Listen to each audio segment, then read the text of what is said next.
నమస్కారం ఘంటారావానికి స్వాగతం. ముందుగా ప్రధాన అంశాలు.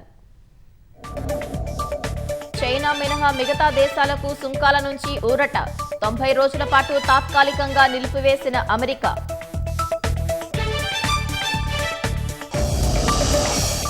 బయ్యారంలో ఉక్కు కర్మాగారం సాధ్యం కాదన్న కేంద్రం.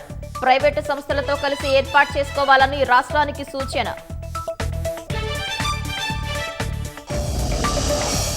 కంచగచ్చిబౌలిలో నేడు సుప్రీంకోర్టు సాధికార కమిటీ పర్యటన. వివాదం నెలకొన్న 400 ఎకరాల భూముల పరిశీలన.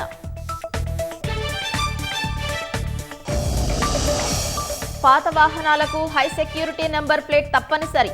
సెప్టెంబర్ 30లోగా బిగించుకోవాల్సిందేనన్న రవాణా శాఖ.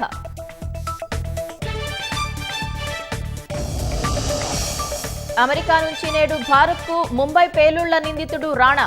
అతిపెద్ద దౌత్య విజయంగా అభివర్ణించిన అమిత్ షా.